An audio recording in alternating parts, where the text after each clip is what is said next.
Hi everybody, this is Alchemist2, and I'm back again with another book review. Recently I read a wonder book for girls and boys, Greek myths. It's by Nathaniel Hawthorne, and it was one of these special books that was offered only by Barnes & Noble. And of course it has designs in it that are really quite beautiful. And the story actually begins in Tanglewood, and Cousin Eustace has brought all the children together, and they all have they have flora-inspired names, like periwinkle, dandelion, huckleberry, and milkweed, etc., cowslip. And talks about Perseus and the Gorgon's heads, one of the stories. They mention Mercury Is Quicksilver, which I really liked, and I thought that was really quite different from how he's usually depicted in Midas and the Golden Touch. And of course I like the story of Pandora in here, how it is played out. And of course they have these intermissory pauses here at Tanglewood with the children again. And it's really quite a lovely book if you like mythology. It's just a different way of looking at it, and it's not I think it's within the typical tellings of these stories in normal mythology if you were just to read them in a mythology book itself. But I think my favorite story is, of course, The Miraculous Pitcher is really quite good. I really like that one. Of course, Pandora's Box. I don't know why. It's such a great tale, and poor Pandora. I just feel for her.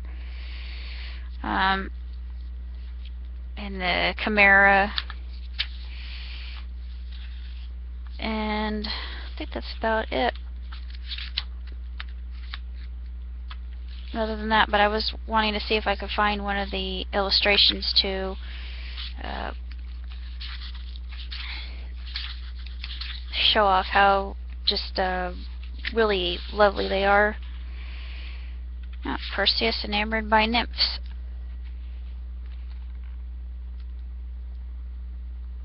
It's really beautiful. I mean, I love the illustrations, of course. I've always been a fan of Greek mythology, and I haven't watched 300 yet, but I really want to, because one of the trailers for The Hobbit: Desolation of Smaug was 300 Part 2, and I thought,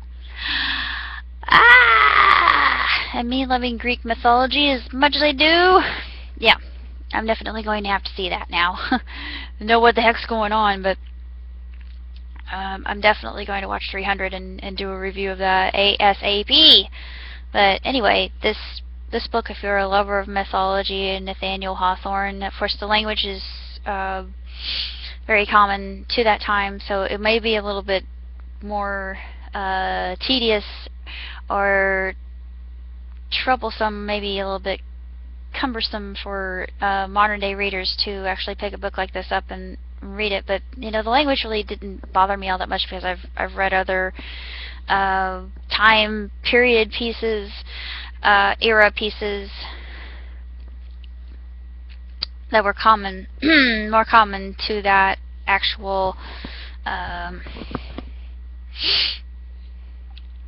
era, as I said before, in this common place. And it's not challenging to me at all to be confronted with language of this type, because I read King James Version of the Bible. I don't know why, I just like it better.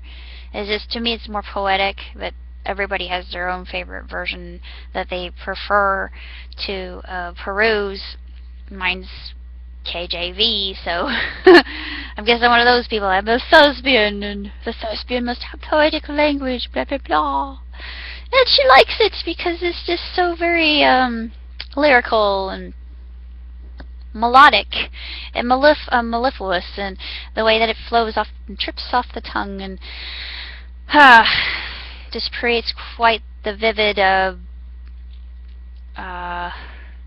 backdrop of wordplay, and just the same thing with this. That's why I like Nathaniel Hawthorne so much. He's always been one of my favorite authors, and even though he's no longer with us, but he provides a lot of uh, muse for me, I think, as an author. Other authors like Byron, Shelley, both Shelleys I should say, Thoreau, Emerson, these type of writers I really, really like, just because of their methodology of writing and how erudite their language really is, and poetic, and that's exactly why I enjoy it. And of course it weaves such a great yarn that you can't really put it down, and I finished this book in a day actually. It didn't take me long at all, and it's just so beautifully made, and of course it comes with a little bookmark so you can keep your place whenever you like, and it has a really nice embossed cover with Medusa on it and Perseus. It's Perseus on the side. And then, of course, in the back, I love that quote, "People always grow more and more foolish unless they take care to grow wiser and wiser." So much truth in that, but I just thought I would share that with you because it truly is a wonderment of a book and a real gem. And as a lover of mythology, it was just something I picked up by habit. I thought, oh, Greek myths, yoink! Me and my love of Greek myths. So, I can't really stop that love affair. It's just something that's been going on ever since I was little itty bitty thing about Jigger. It nearly sounded like a little Pegasi there, but no, my Pegasister side's coming out again. But maybe because I've been watching too much My Little Pony. But anyway, I really enjoyed this book, and it is truly, truly a marvel, and it's just absolutely splendiferous. If you have a chance to go to Barnes & Noble, pick it up. I know the price range might be a little bit out there, but it's a well-made book, and it's worthwhile to read, and just let it pour over you, and enjoy the art of story weaving.